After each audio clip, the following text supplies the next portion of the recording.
Be comfortable yourself and relax your body. Keep your back straight and neck head straight in one line. And your right palm on your left. Gently close your eyes, please, and focus your mind to this bell sound. And while you're focusing to the sound, mentally relax your body, relax your mind, relax your breathing with your thoughts, and do nothing extra. Just follow the sound, please.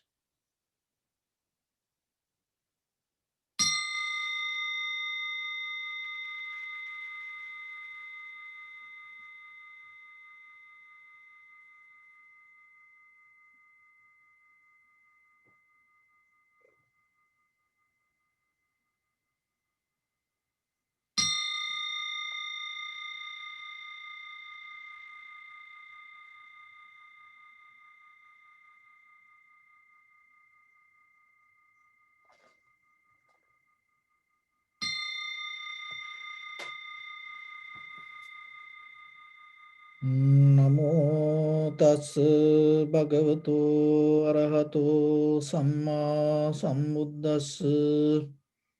Namo tas bhagavato arahato samma sambuddhas. Namo tas bhagavato arahato samma sambuddhas. Homage to the Blessed One, the Exalted One, the fully enlightened One. So, dear Dhamma practitioners, keep relax your body and be comfortable with your posture. Keep your back straight, neck head straight in one line. Gently close your eyes and bring your attention to your body and observe your body head to toes 3 times and say Sopatveva, oh, may I be well and happy 3 times.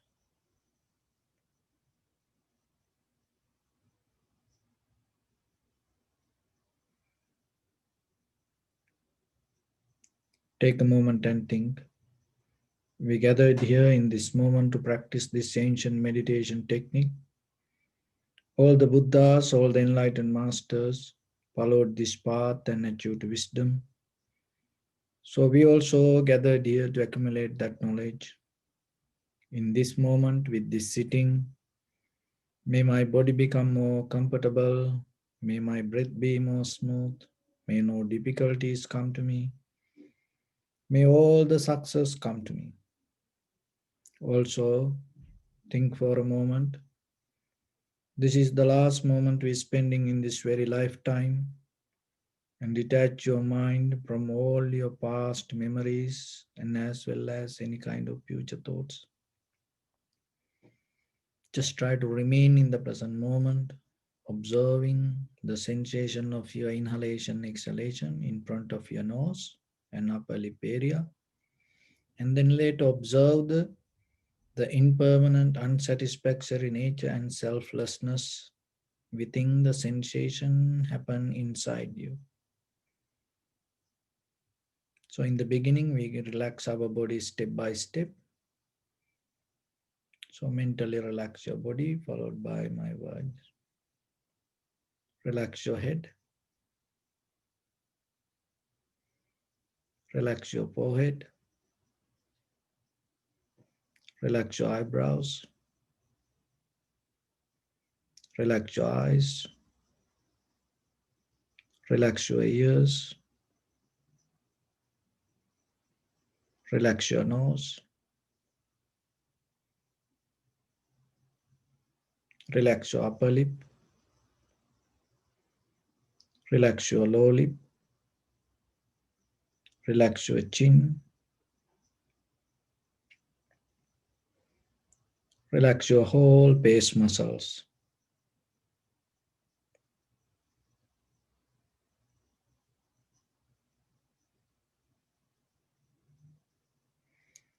Relax your teeth,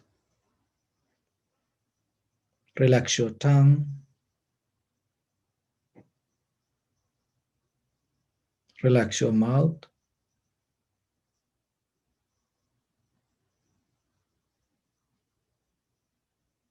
Relax your throat. Relax your neck, shoulders, arms, elbow, forearms, palms, fingers, fingertips.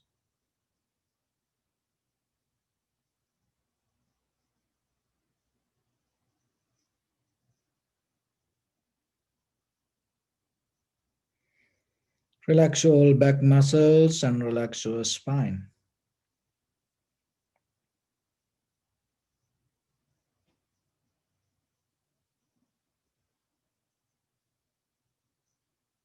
Relax your chest and relax your abdominal muscles.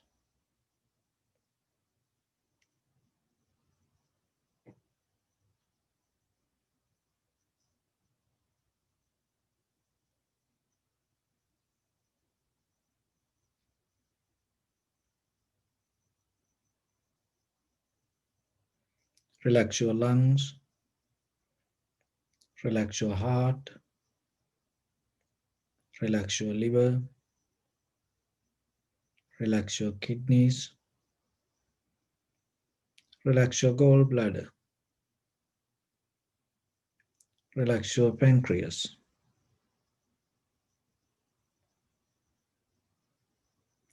Relax your small intestine.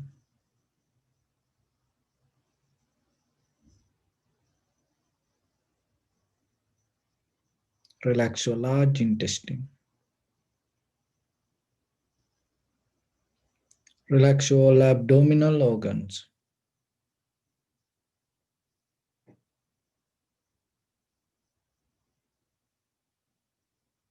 Relax your bottom. Relax your thigh. Relax your knee. Relax your calf muscles. Relax your foot and relax your toes.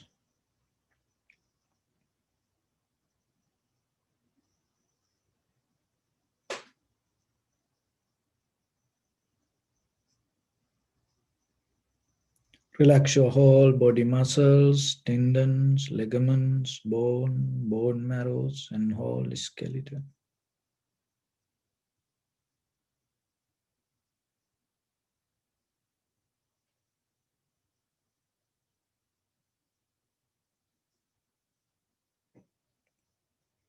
Release the tension in your mind and keep relax your face muscles.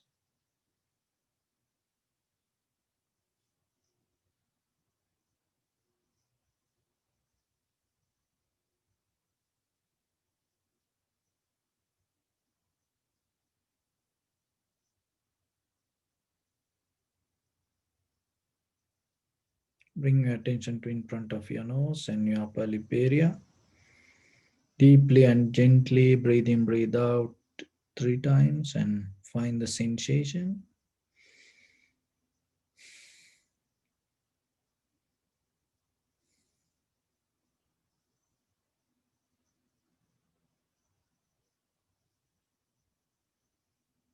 Just recognize the sensation and see this is inhalation, this is exhalation. Recognize separately.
Keep focus to the sensation of the inhalation, exhalation. Do nothing extra.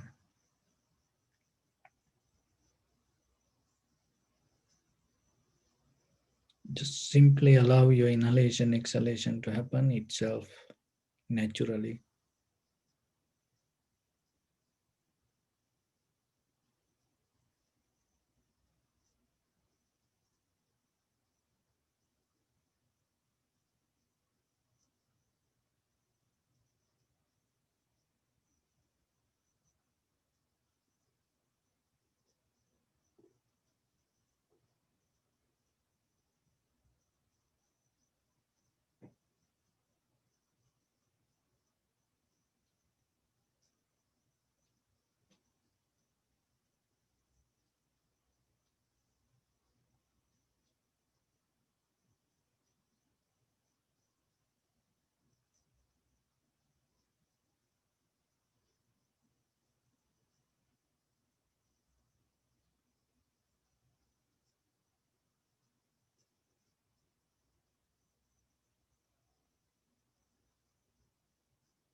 Just keep simply focused to the sensation.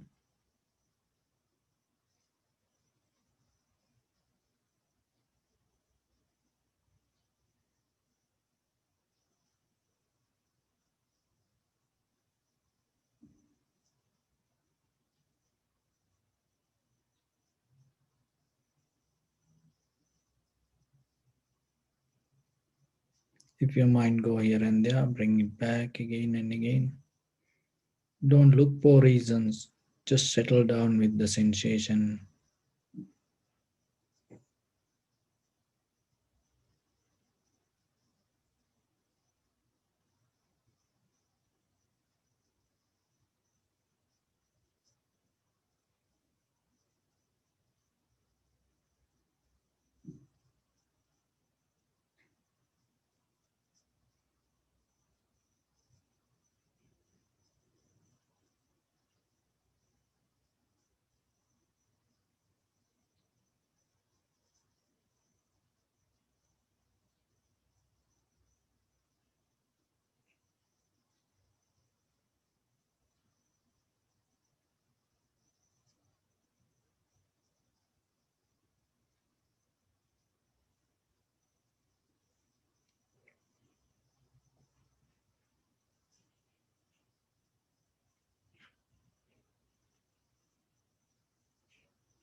Keep your attention to the entire continuation of the inhalation, exhalation. Knowingly, this is inhalation, this is the beginning, middle, end. This is exhalation, this is beginning, middle, end. Also, you may experience some inhalation, exhalation become longer, shorter, heavy, soft, warm, cold. Just accept it. Knowingly yourself, just accept.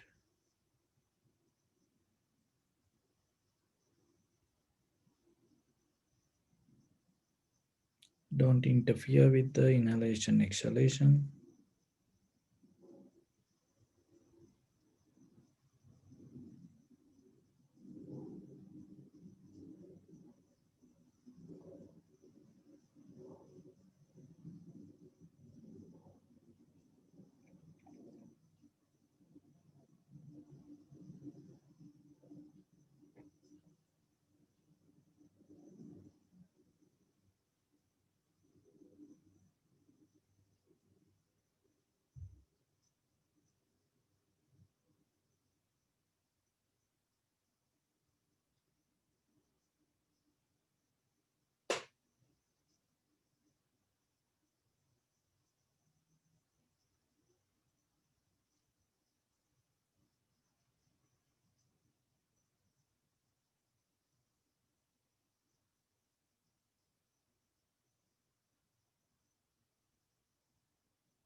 Pay attention to the sensation. Stay with the sensation and see the impermanent unsatisfactoriness and selflessness within any sensation arise in your body.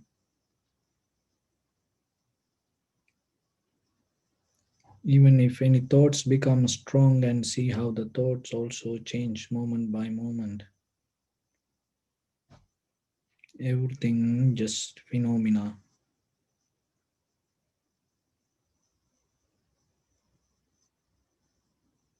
Everything just cause and effect.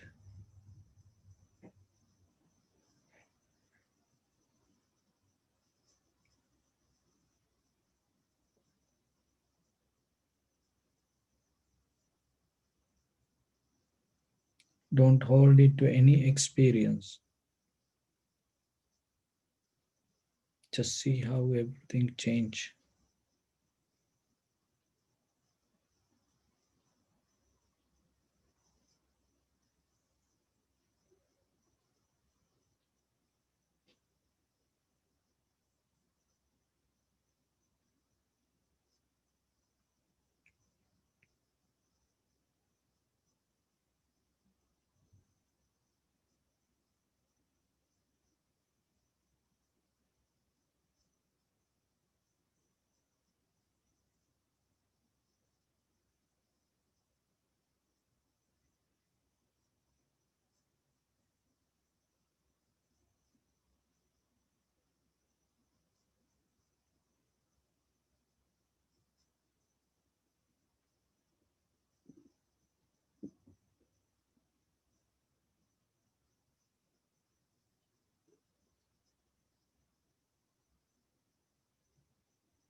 Bring your attention to your body.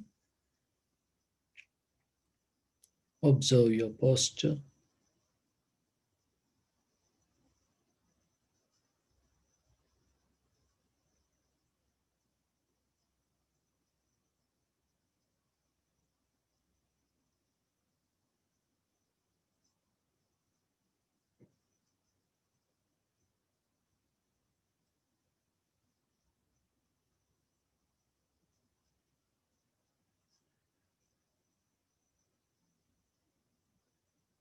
We cultivate loving kindness and compassion in our heart and radiate it as a light through entire your compound, village, city, state, country, world, around this universe.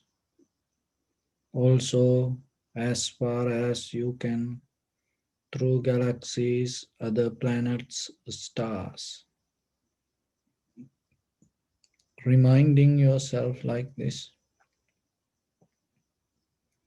with clear intention, mentally repeat after me. May all living beings in this universe be well and happy. May everyone be happy and safe, and may their hearts be filled with joy. May all living beings live in security and in peace.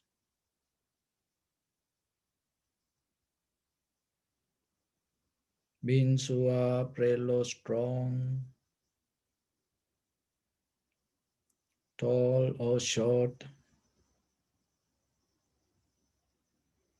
big or small,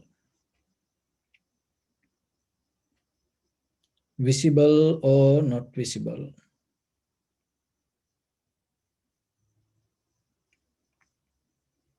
near or far away,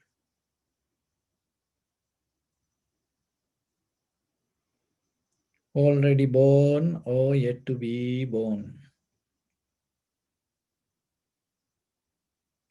May all of them dwell in perfect tranquility.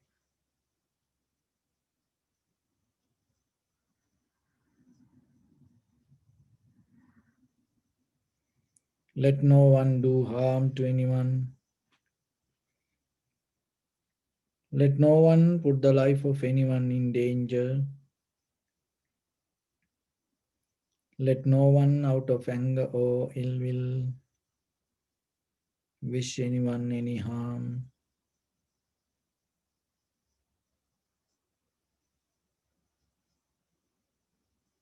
Expand the loving kindness and compassion beginning from your heart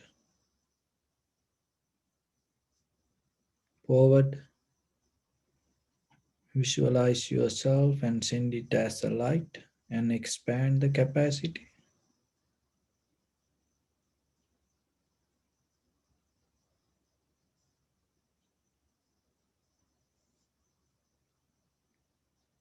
to your backside,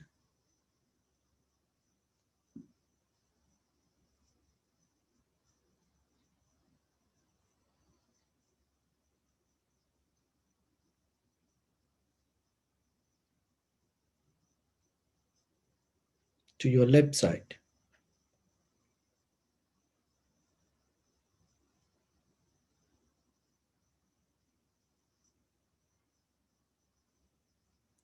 and to your right side.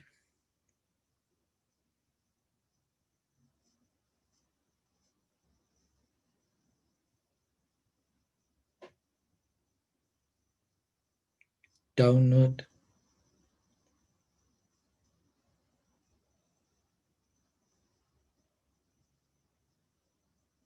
and upward.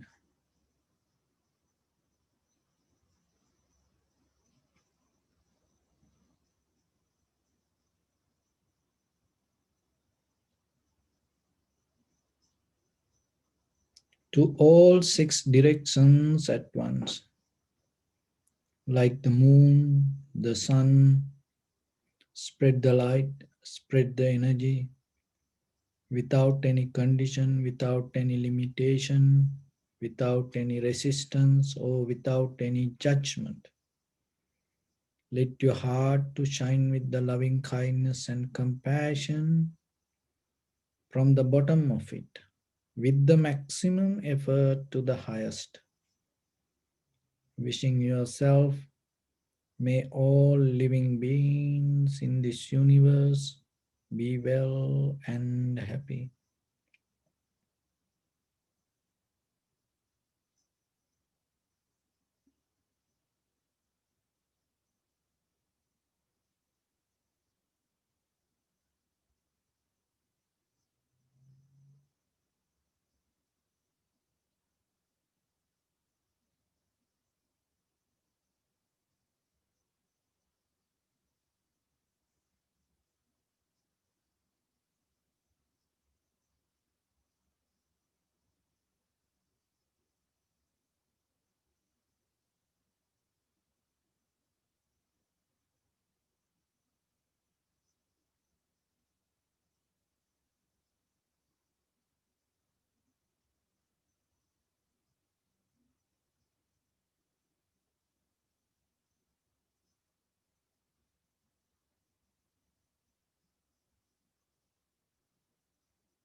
Say sadhu, sadhu, sadhu.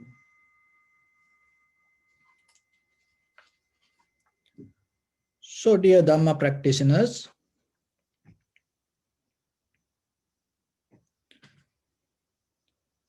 when it comes to our life, always you have to remember, especially when it comes to your spiritual practice, never take the lower road. Always take the higher road. It's worth for you. And sometimes you have to sacrifice a little bit more, but it's worth for you. Why? Because the spiritual practice is not just only for a moment, not only for a day. That is what help you to change your life. And that is what help you to uplift your life. And it will finally help you to liberate you from the memory that you carry who you are. So then never take a lower road. Don't have any kind of deeper laziness inside you. Always yourself, day by day, you have to push your limits. It is your personal responsibility. Never allow yourself to slowly settle down with your practice, because we not come here to be with the practice. We come here, we sit here for meditation, not to die with practice. Before you die, you have to get something out of this practice, and you have to transform your life. So the practice is kind of like the moment that you try to brush up yourself. You have to have a life without practice. Don't have an idea to practice till your life end. So that is very important. And that will help you to gain some qualities to yourself. Another thing is, always remember, when it comes to spiritual practice, be kind of like a first class lawyer. Never be kind of like a second class, third class lawyer. Don't go here and there. Don't go to unnecessary informations. Be focused, get to the real case. The real case is you, not outside world, not other concept. not arguments, not ideas, not other believing systems. Don't try to color your imagination through others' ideas. It is useless. It wastes, it destroy your life deeper inner your life. That is why mostly we cannot develop some kind of spiritual development inside us. That is why we cannot get the result out of it. Why? Because we like to make coloring with the ideas and cover up our own life without going to the real truth. So you are the real case, you are the real truth. Go into it. Buddha is the one who directly addressed to this problem because it is a problem. Why? When you in a family, just imagine yourself, forget about the world, don't go to the world, just take the family. When in a family, if there is a person, if that person really cannot recognize who is that person, out of that misunderstanding, out of that wrong view, what will happen? The whole family may maybe need to suffer. The same like how about in a country, one person can bring the suffering and difficulties to everyone when the person cannot understand who is that person. So self-realization is very important. But mostly what happening to us because of this more material life, because of this outside world, because of these tools and machines and gadgetics, we become kind of like third class lawyers. We go some with something else. We never touch the real case. I give a simple example. We are failed to get the best out of the our human life. It's like this. It's like your cell phone. Look, when it come to average cell phone price, it'll mostly 300 $400. It is very difficult to find something lower than that. So if you get the cell phone and you're spending at least $500, if you go to iPhone, you have to spend at least $700 to get a good iPhone with all the good facilities. It's okay. But the thing is, you get the cell phone and you investing a lot of money out of that.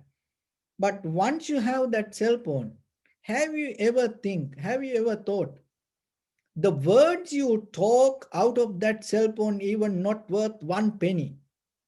That's where we are. You spend money for a TV and maybe a few $100, and you bring the TV and you watch the TV, and that whatever you watching is not worth even one penny. See, that we spending and we investing, but out of that, what happening? We destroy our own quality. So our physical body the same. We are more focused to the body, but we never focus what come out of the body regarding our bodily, verbally, and mentally actions. We health-wise, we trying to take care of our physical body. For what? Have you ever thought? And what you get out of this good health? Why you need a good health? Give a hard time to other person? Give a pain to your husband or wife or your children or your parents or brothers, sisters? Or put attitude on others? Why you have to have a good health? Because to develop your spirituality, there is nothing else. If anybody cannot develop the spiritual life or becoming a better person with the good things in their life, this life is a waste. It's kind of like you don't get even something, the the valuable kind of like you cannot equally that whatever you get out of this body is not worth even one penny. If you give a hard time to other person, if other person get disturbed out of it, So then what will happen? So we are kind of like that. Why this happened to us like that way? Because we not aware regarding our own being. And mostly we, rather than understanding, realizing, recognizing ourselves, remember this very carefully. This is where we go wrong. So you can analyze, you can look deeper and understand yourself. Why things go wrong within our own life, why we cannot fix this. The reason is rather than self-realization. So when it comes to the Buddha's teaching, one of the main important part in during the first 20 years, during the Buddha's time, the very first years mainly focused to the self-realization. That is the fundamental quality of the Buddha's teaching, self-realizations. The culture, tradition, education, other methods, the divisions, schools, that everything came after that during this the journey, 2600 years. It happened to anything. When you go through the timeline and there are changes. Even the river, when the water start from the first place and then it go through the lands and the mountains, then it start to become something else. The same thing with us also. The Dharma used to came through this timeline and it start to add other things. But yourself remember, when it come to the Buddha's teaching, the main purpose is self-realization. So are we there? Are we getting to that? Are we using it? The mostly out of the practice, mostly what we does. Remember, this is where we go wrong. Rather than self-realization, we developing our self-identification. When you develop your self-identification, you will never see the truth. So the self-identification means I am. So as example, in day-to-day life, mostly we hear, don't make me angry. So don't make me greedy. So that's mean what? So you are very good. So somebody put the anger on you. Oh, you are very nice person. You are so generous person. Somebody or some energy or maybe the aliens from another planets come and disturb you and put the jealousy on you. And sometimes we say, I get so angry. I got so mad. So I separate from the madness. I separate from the anger. So who is that I? And how you separate the anger? And how you separate the jealousy? Now why you separate the jealousy? So that's mean before you get angry, there is a person that not get angry, not jealousy within that person. So you identify you as I and I am very nice person, and then you know the anger is not good and it is coming from somewhere. So rather than, this is where we go wrong. Rather than self-realization, we develop self-identification. So who is I? So the I mean the whoever exists yesterday, that whoever used to be yesterday. That's mean your past memory. That is I. Your body, mind, your awareness, your feeling, sensation, formations, your recognitions. This all I, but mostly in conventional life, that whoever exists yesterday and the idea that you have in your head, oh, I am like this, that is I. So that is self-identification. The thing is this, the anger in the present moment that you have. So you try to get out of the anger the hold into your past. And then what happening? Again and again, again and again, the image that you carry regarding you get disturbed. Then again and again you get angry. Again and again you get mad. Again and again you get jealousy. So why?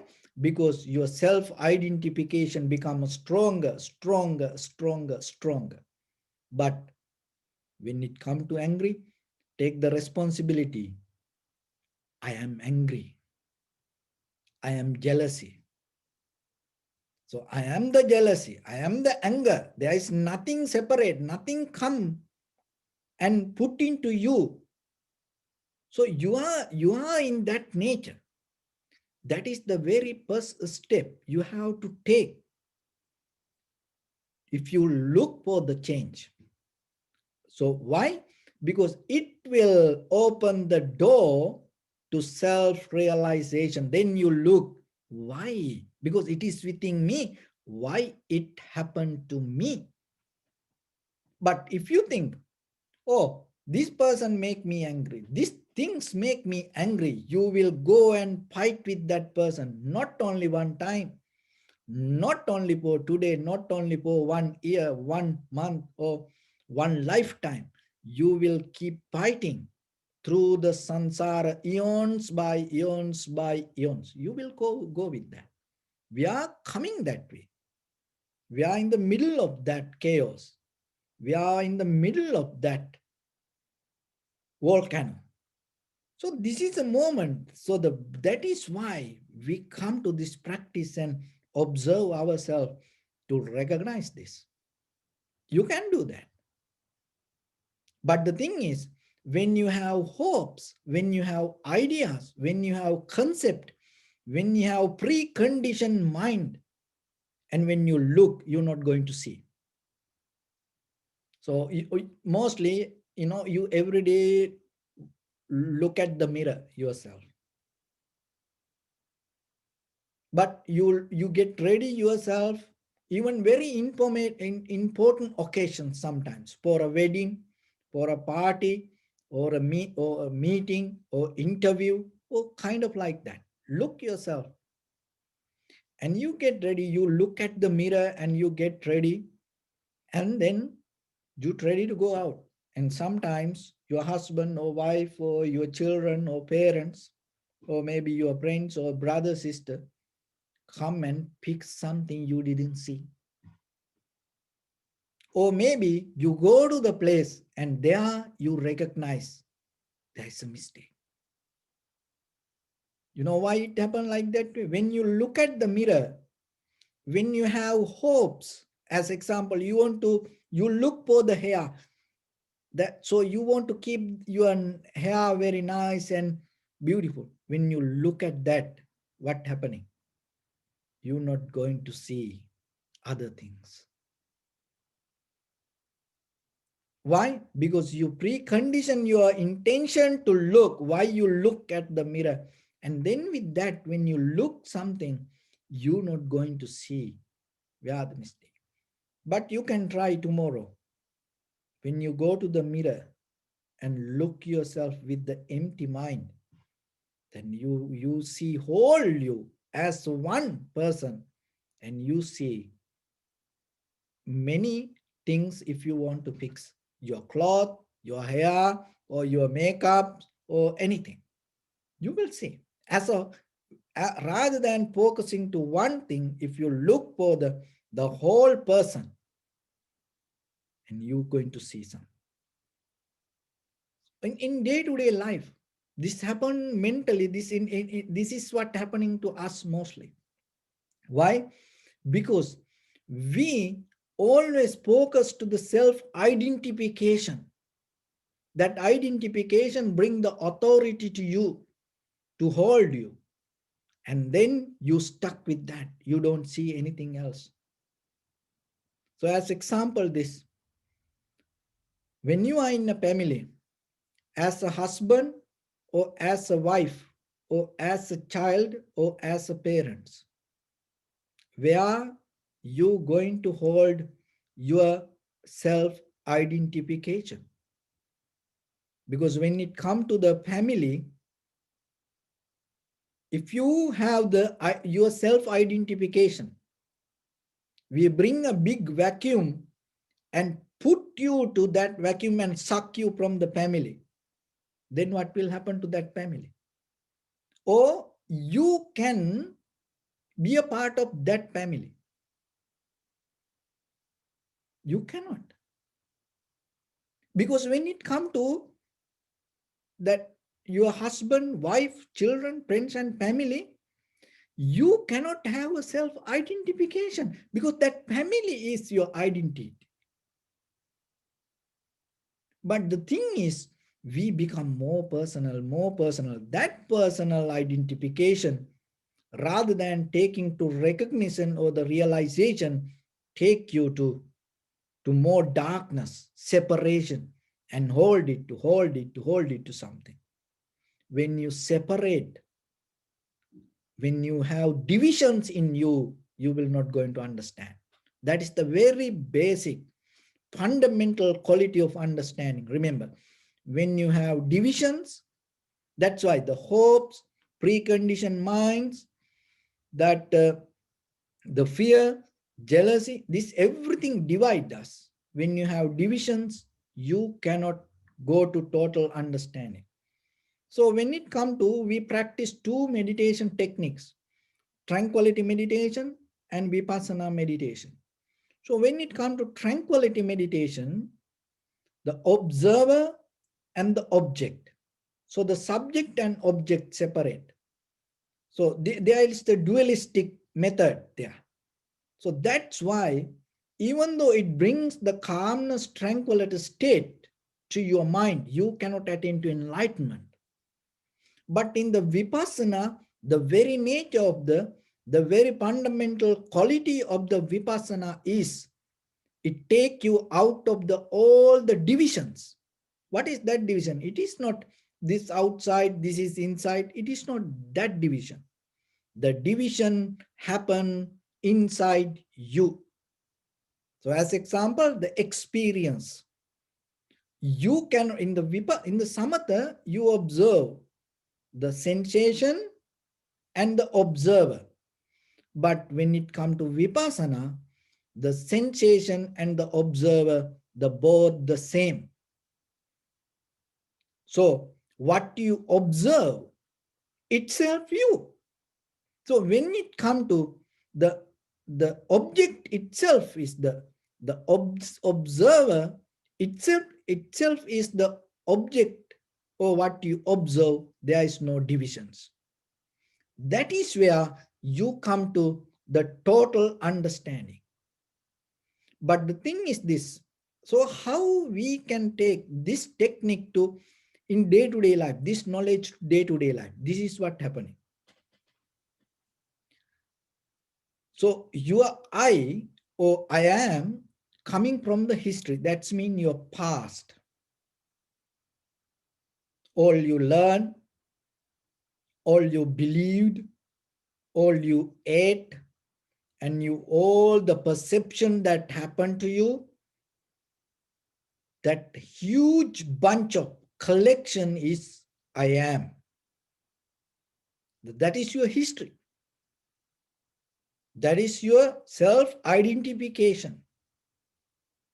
So with that self-identification, in the moment, if you experience something, what is that happening? That's mean you come to the present moment with your past experience.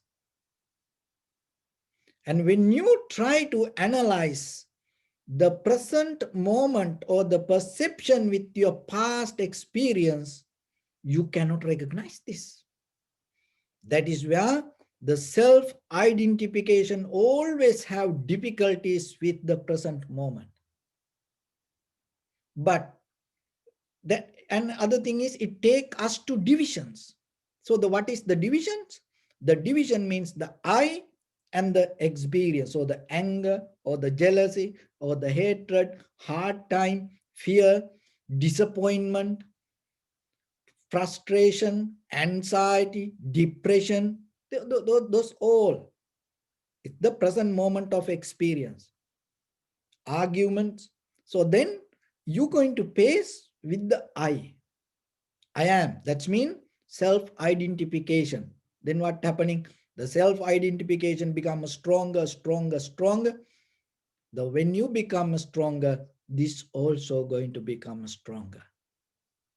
But when you drop the division, so when you come to the point to observe in the present, forget about the past, forget about who you are, get out of the self-identification. It is useless.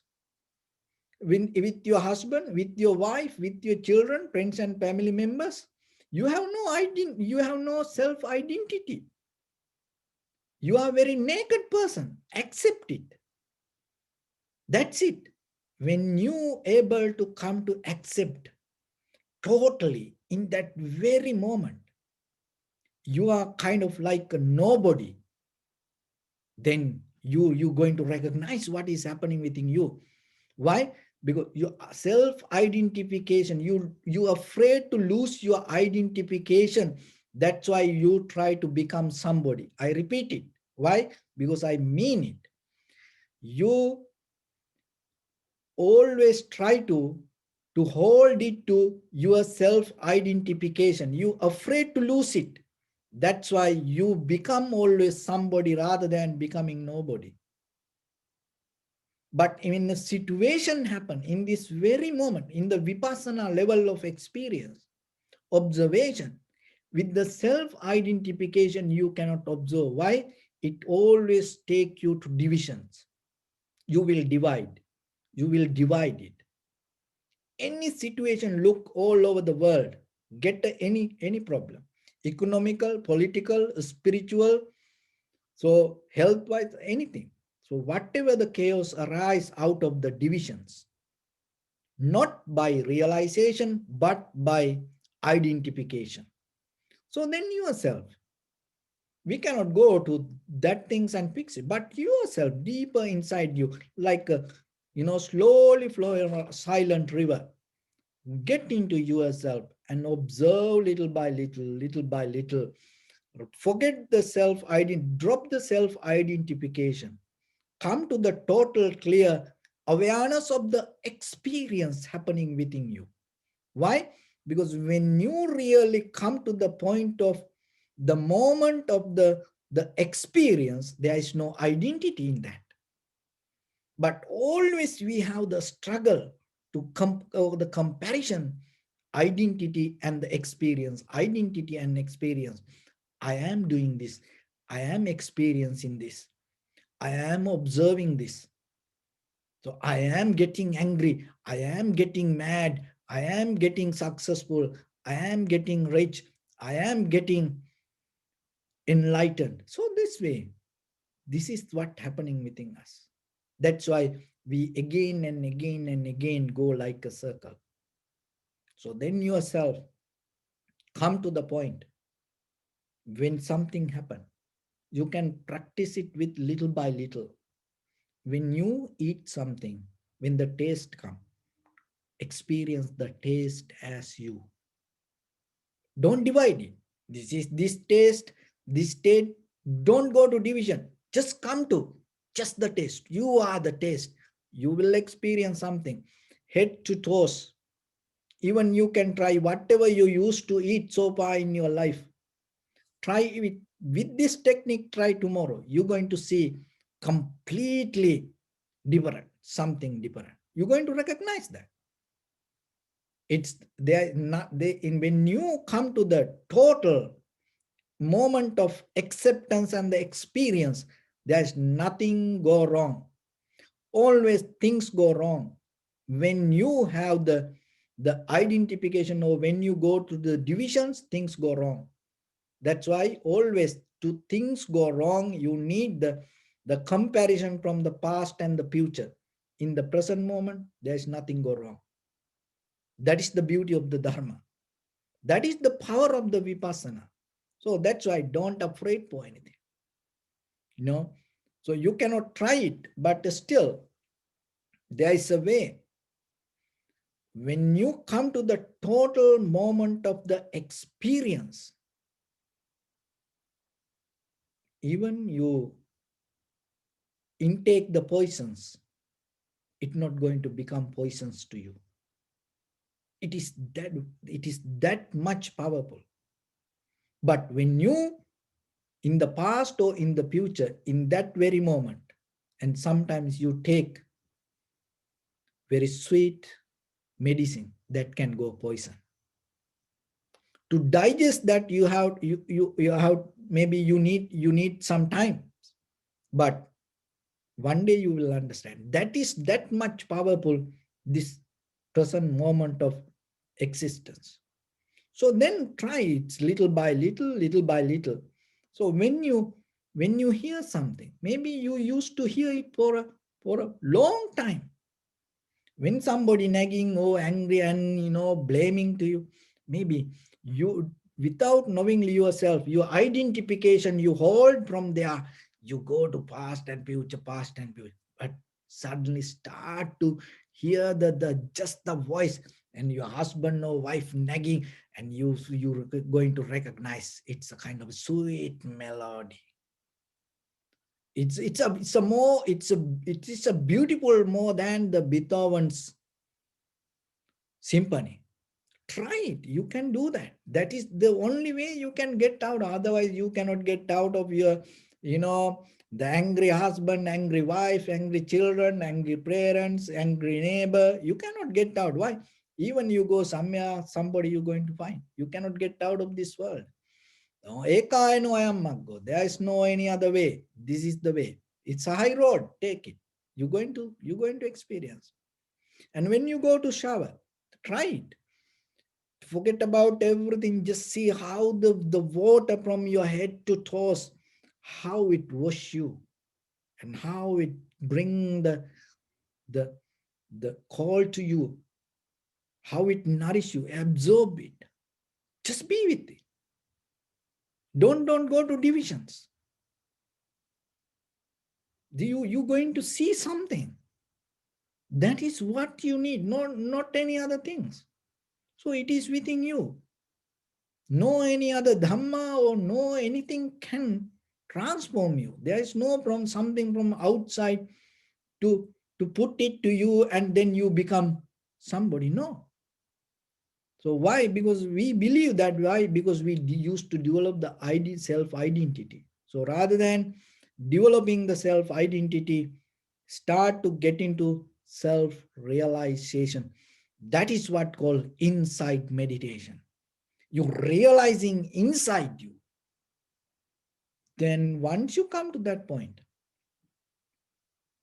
you become free.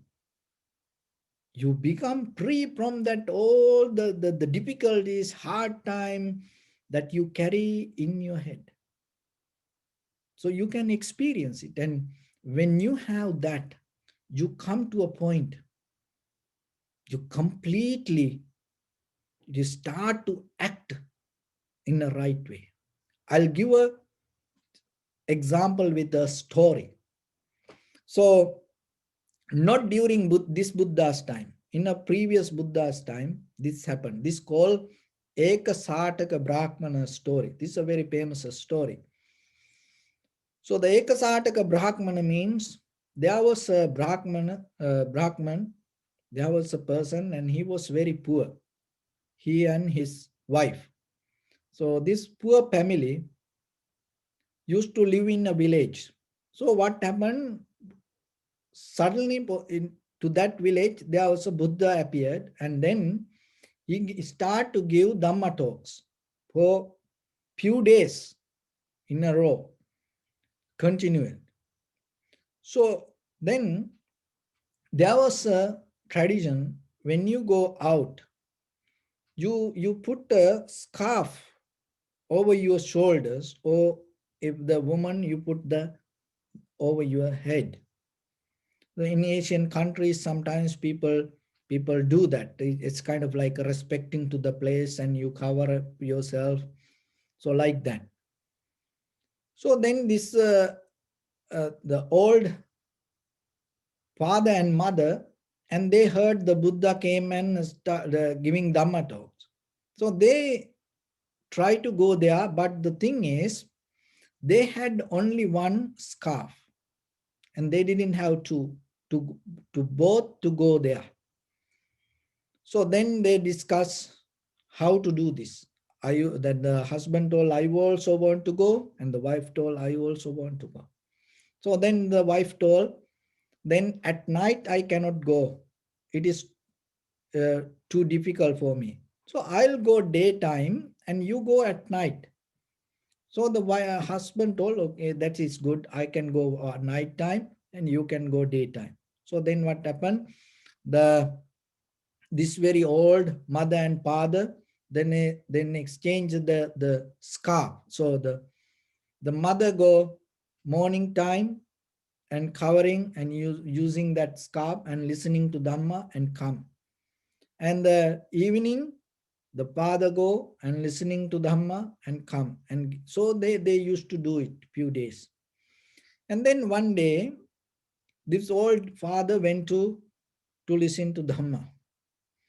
And then while he listening to Dhamma, just he felt he want to offer something to Buddha. But he don't have anything. That much he was poor. So then he saw the scarf and thought, oh, I have this. And then suddenly he start to take it and then ready to offer. Then he remembered, oh, if I offer this, what will happen? My wife tomorrow cannot come to listen to Dhamma. So now he start to think about the wife, and then, then it's a struggling himself. And still he want to do something. So then again and again, he start to, so somehow what happens suddenly, he stand and went to the Buddha and offered it to the Buddha. So, and everybody was around that, the king and everyone was there. So then he came and now he don't have any scarf. And then what happened? He went to the little dark place corner and hide from the people. And then, but now he was so happy. So then he start to shout himself, oh, I am the winner. I won like that. He started. And the king was there in front of the row. And the king heard this. And he got shocked. Why? Because during that time, the winning, in this middle of the night, there is no anyone to play. Then what is this winning? The king thought maybe somebody overtook my kingdom. What is this? Because somebody claiming as a winner. So then he sent one person and told, go and look what is happened there. So then this person went to this old man and asked, why you say you won? What you won? So then he explained, oh, I did this. So like that. The king heard that. And the king thought, look at this person. And he's so, compare and generous, and he want to do something, and he sacrificed what he had. And then what happened? As a gift, king gave 2 scarf after he heard the story.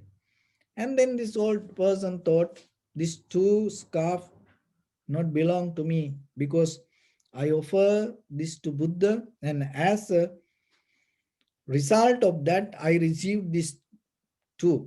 So then he offered that 2 also to the Buddha. So then like that, again and again, the king of giving the gift to the old man offering it to the Buddha. So like that, 30 scarf he offered to the old man, because the king don't want to become second and in front of everybody. And he tried to beat the old man, and old man offering to the Buddha. And the old man recognized the king not going to stop this. So then what he did, he took two scarf and offered that all of everything to the Buddha. And then the next day, the king sent a very beautiful piece of cloth, and it's the huge piece of cloth as a gift for them, for to this old man, and appreciating that his generosity and the the faith and the conviction. So then this old person thought, this not even now I have this, I have two scarf and this piece of very valuable cloth. If I can do something to the Buddha, and it is very good. So then what he did, he went to the Buddha, and then he offered it to the Buddha and put over the ceiling and as covering. So then one day the king went to visit the Buddha, and he looked at the ceiling and he saw this piece of cloth, and he knew that it belonged to him, and he gave it to this old man. There is no other place to find this kind of piece of cloth. Then he asked from the Buddha, and how you got this? So then the Buddha mentioned that Brahman, that old man gave and offered this. And then the king was that he himself got shame and thought, I am the king. Still, I didn't do something like that way. And then what he did, he called this old mother and father and gave a lot of wealth and provide a lot of facilities for them to live a very good, generous life. So this is the important thing that you have to, this is the moral that you have to understand.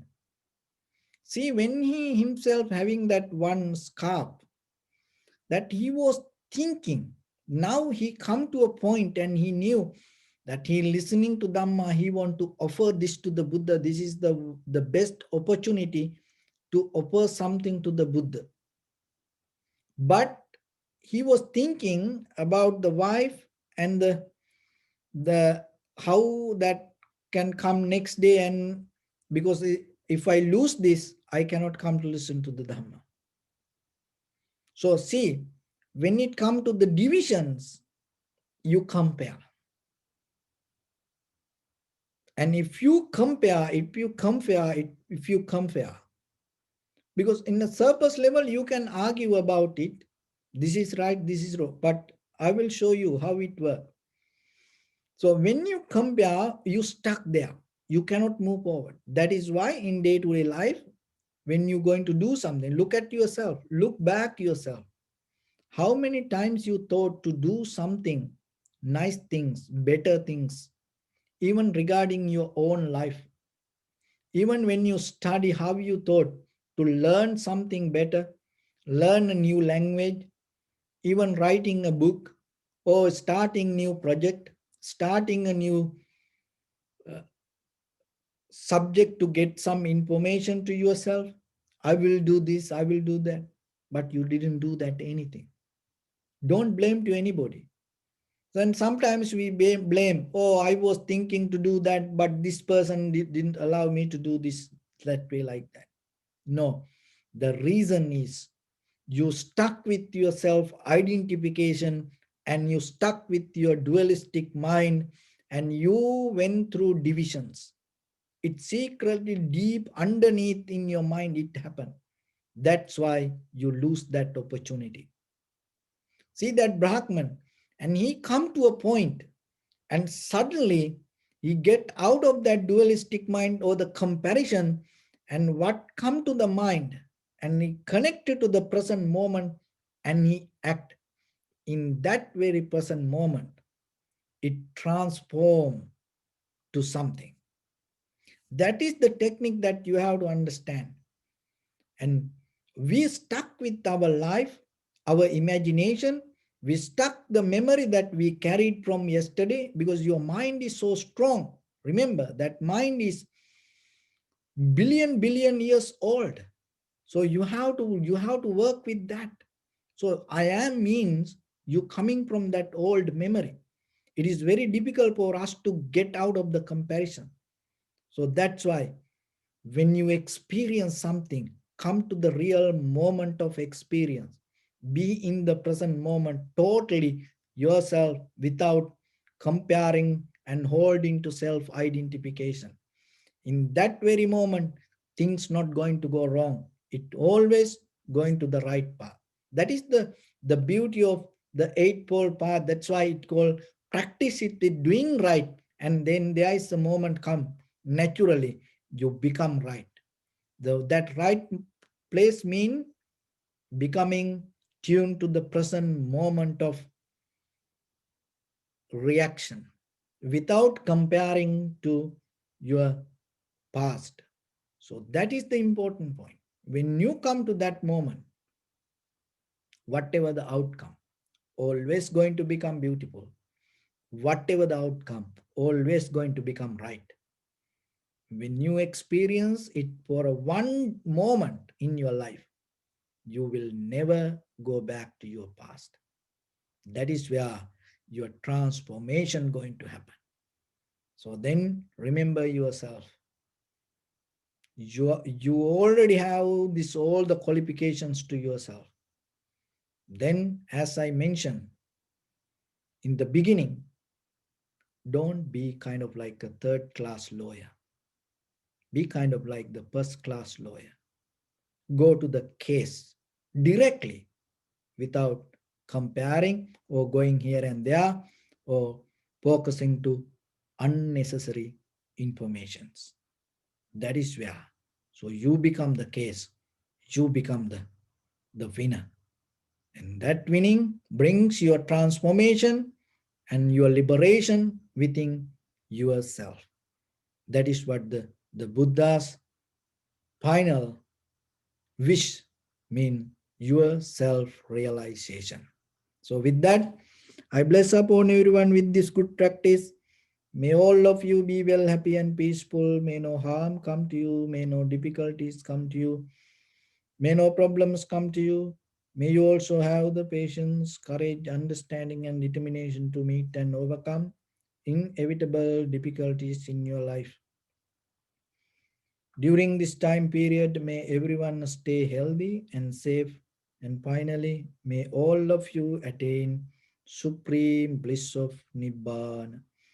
Sabbityo vajjantu sabbarogo vinasatu mate bhavatvantarayo sukhi diga yuko bhava.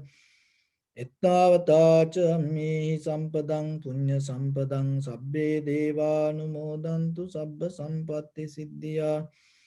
Sabbe bhuta anumodantu sabba sampatti siddhya. Sabbe satta anumodantu sabba sampatti siddhya. Idam me punya kammang asavakkaya vahang hotu. Sabba dukkha pamunchatu. Bless you.